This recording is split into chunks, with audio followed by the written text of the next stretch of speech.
Why, hello there. We made it to another Tuesday, the last Tuesday of the month. But unfortunately, I really don't want to make this video. Unfortunately, I'm going to have to because it's looking very likely that this is going to happen a war with Russia. United States versus Russia. The Cold War is probably started over again. And this time it might actually lead to a hot war. I hope I'm wrong. You don't know how much I want to be wrong. But it seems like Ukraine is going to push us into a war with Russia, which means we're probably going to be at war with China. And I forgot I restarted. So we're going to go to here. All right, that's back up. Excellent. So Ukraine, with more than 100,000 Russian troops massed near the Ukrainian border, the U.S. government ordered families of American staff members to leave the country's capital Kyiv, I don't know how to pronounce that. The State Department advised all private U.S. citizens to do the same, along with American non essential embassy personnel. Moscow has denied a British government intelligence report suggesting that President Vladimir Putin wants to install a puppet government in the capital of Ukraine.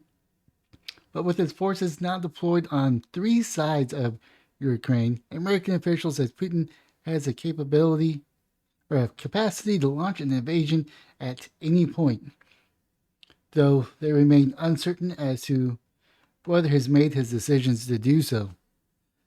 The Kremlin has sent mixed messages. Moscow denies any interventions or intentions to invade Ukraine, as it did in 2014, but has warned repeatedly unpacific military action if Putin demands, most notably if NATO to rule out accepting a new member of the Eastern Europe, including Ukraine, are not met. This one is U.S. puts troops on alert amid fears of Russia-Ukraine conflict. Europe watches on. I think Europe needs to fight this war. We don't need to fight this war. America doesn't need to fight this war. Crisis talks aim of averting a military confrontation between Russia and Ukraine appear to be faltering as Western allies prepare for the possible conflict between the neighbors that could be painful, violent, and bloody. Most wars are painful, violent, and bloody, or bloody. Western allies are preparing for some kind of military confrontation, with NATO putting more forces on standby and looking to reinforce Eastern Europe with more ships and fighter jets. The U.S. Department of Defense, meanwhile, said Monday about 8,500 American troops are on heightened alert and awaiting orders to deploy into the region in the event that Russia does invade Ukraine. The 8,500 troops, or the 8,500 troops, are based in the U.S. and will be part of NATO's response force if the group is activated, the Pentagon said. NATO's response force is a 40,000 strong multinational unit made up of land, air, maritime, and special operation forces that NATO can deploy quickly whenever needed. Its overreaching purpose is to provide rapid military response in an emerging crisis, NATO said, has not yet been activated.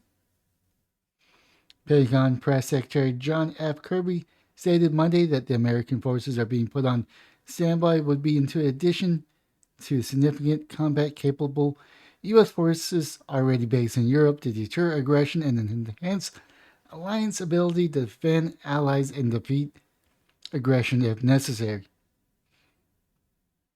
It's not too late.